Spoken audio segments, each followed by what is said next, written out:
ما که کوران عصاها میزنیم، لاجرم قندیل ها را بشکنیم.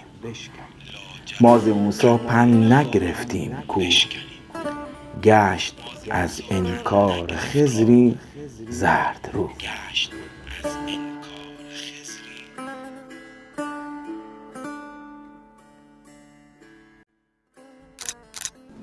الله اکبر. بسم الله الرحمن الرحیم.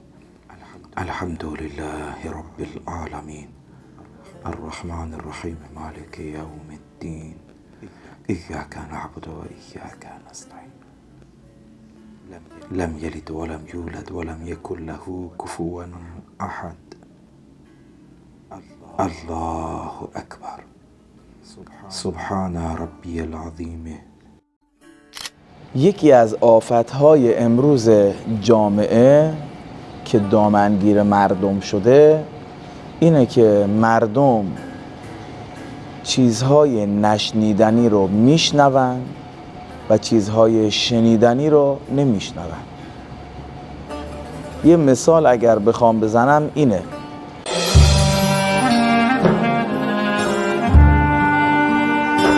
ما عوض این که قلک های سکه طلا باشیم شدیم خمره با سکه های دوریالی.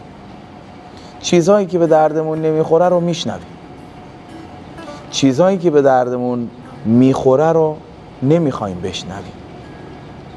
بله آجان، ما به چیزی فکر کردیم که نه به درد دنیامون میخوره و نه به درد آخرت.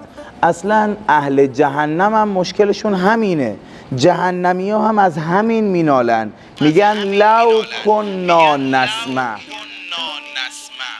ای کاش شنیده بودیم حرف خدا رو،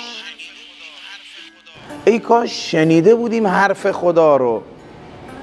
او نعقل، ای کاش حالا که حرف خدا رو شنیدیم بعضیاش رو به کار بسته بودیم، بهش فکر کرده بودیم، نکردن و به همین مینالن.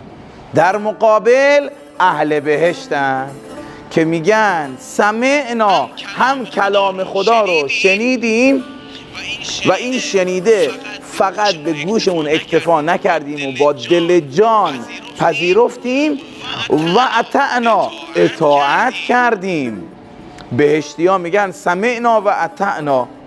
امیدوارم تو این ماه مبارک رمضان که ماه بندگی و ماه ضیافت و مهمانی خداست بتونیم سر سفره خدا متنعم بشیم به نعمتهای اخلاق.